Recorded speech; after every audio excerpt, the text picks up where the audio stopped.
43তম BCS এর gazette হয়েছে। 15 তারিখে যোগদান করবেন তারা। পর্যালোচনায় কিছু লোকের নাম বিবেচনা করার জন্য আজকের মিটিং হচ্ছে।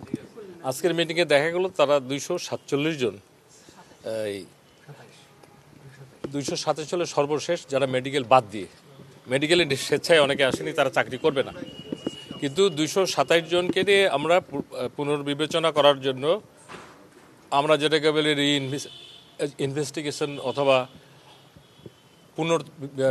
তদন্ত, এই কাজ করে আমাদের একটা পর্যায়ে আসলো। আমরা আশাবাদী এই যে 227 বললাম, এর মেজরিটি, মোর দ্যান মেজরিটি আপনারা এই যেভাবে বিজ্ঞাপন জারি হয়েছে যারা নর্মাল, তাদের পক্ষেও জারি হবে। এটা একটা সময়ের ব্যাপার, just it is ongoing process. আমি সংখ্যা বলতে বললে এটা একেবারে অ্যাকুরেট বলতে পারবো। মেজরিটি মানে কি, আপনি 207-এর মেজরিটি করলে যা হয়, এবং এক্স্যাক্টলি মোর দ্যান দ্যাট আমি আশা করি।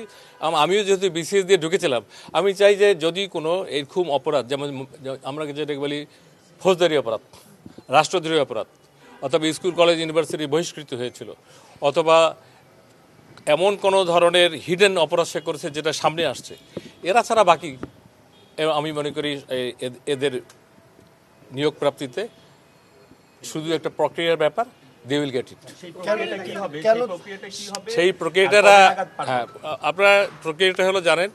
এখান থেকে যারা এই রিপোর্টে আজকে যে প্রজ্ঞাপনের মিটিং হলো, যারা সিলেক্টেড হলো, রিসিলেক্টেড হলো, এটা একটা সামারি যায়। সামারি চিফ অ্যাডভাইসার অফিসে যাবে, রাষ্ট্রপতি পর্যন্ত যাবে। বিসিএস-এর চাকরি শুরু শেষ সব ফাইল রাষ্ট্রপতি পর্যন্ত যায়। রাষ্ট্রপতি পর্যন্ত নামার পরে আমাদের এখান থেকে যেমন নমনিয়োগ শাখা 1 থেকে একটা জারি হয়েছিল না, বড় বিজ্ঞাপন, এই কয়েকদিনের আবার বিজ্ঞাপন জারি হবে এদের বিরুদ্ধে। হ্যাঁ, এদের বিরুদ্ধে বিভিন্ন সংস্থা অথবা বিভিন্নভাবে যে তদন্তগুলো হয়, তদন্তযোগ্য অপরাধ অথবা আমলযোগ্য, আমি বলবো না আমলযোগ্য মানে কোর্ট কাছারি, তদন্তযোগ্য অপরাধ জন্য এটা আমি একদিক দিয়ে মনে করি যে তারা যারা ঝুঁকছে এবং ঢুকবে নিষ্কণ্ঠ, তারা ভবিষ্যতে আর কোনো প্রবলেম ফেস করবে না।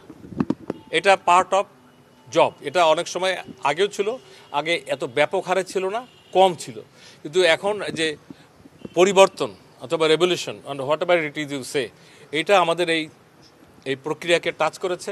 এই জন্য আমাদেরকে, এটা তো শুধু আপনারা যে মিডিয়াতে আসছেন তা না, আমাদেরও তো কাজ বাড়ছে, এবং উই আর ডুইং ইট, এবং রিপিটেডলি ইমিডিয়েটলি কিন্তু আমি অ্যাকশনে গেছি। এই প্রজ্ঞাপনটা কিন্তু পরের দিনই জারি করেছি, সুমোটো জনপ্রশাসন থেকে করা হয়েছে, এবং এই মিটিংটা খুব তাৎক্ষণিক করা হলো।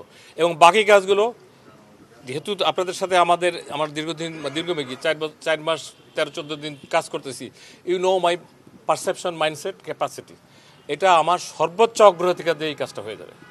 এটার সাথে রুটি রুজি দরকার, একটা ছেলে একটা মেয়ে শুধু না, এটা তার পরিবারের রুটি রুজি রোজগার।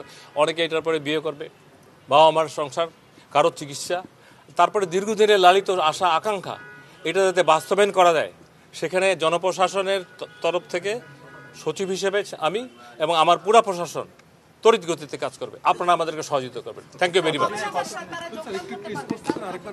জি, এটা বললাম যে শর্টেস্ট পসিবল টাইম, এটা যত সংক্ষিপ্ত সময় করা যায়। 2টা অফিস লাগবে, কিন্তু কীভাবে উল্লেখ করবে? এটা যাবে প্রধান উপদেষ্টার অফিস যাবে, রাষ্ট্রপতির অফিস যাবে, নামবে, জি হবে। আমার হাতে থাকলে বলতাম কালকে। তদন্ত শেষ, তদন্ত আপনার 2-3 দিনের মধ্যে আপনারা এই যে তালিকা আমরা আপনারা জানতে পারবেন। জনপ্রশাসনে যাতে অস্থিরতা না হয়, জনপ্রশাসন মানে শুধু মিনিস্ট্রি না, field, DC office, UN office, AC land office, divisional commissioner office, উনি একটা ভালো কথা বলেছেন, সব সেক্টর কোনো না কোনোভাবে জনপ্রশাসনের সাথে জড়িত। আর একটা মিনিস্ট্রি জড়িত, সেটা হলো ফাইন্যান্স। এই 2টা মিনিস্ট্রি সবার সাথে জড়িত। আপনারা যে আলোকে জিজ্ঞেস করছেন, যে পালসে জিজ্ঞেস করছেন যে কত তাড়াতাড়ি হবে, তার ডবল পালসে আমি উত্তর দিতে চাই, যে আশা করছেন টাইম তার আগে হয়ে যাবে। মহার্ঘ ভাতাটা ভেরি রিসেন্টলি হবে। এবারে একটা যেটা ব্যতিক্রম হবে, আগে মহার্ঘ ভাতা পেনশনাররা পেতেন, এবার পেনশনাররাও মহার্ঘ ভাতা পাবে, এবং একটা রিজনেবল পাবে। এবং পরের বছর যখন তার ইনক্রিমেন্টের সময় আসবে, এই মহার্ঘ ভাতাটা তার বেসিকের সাথে যোগ হবে ইনশাল্লাহ। আমি একটা কথার উত্তর দিতে পারবো, উনি জিজ্ঞেস করছেন এই বাজেট মানে হলো 30শে জুন, আমি বলবো অবশ্যই এর মধ্যে হবে।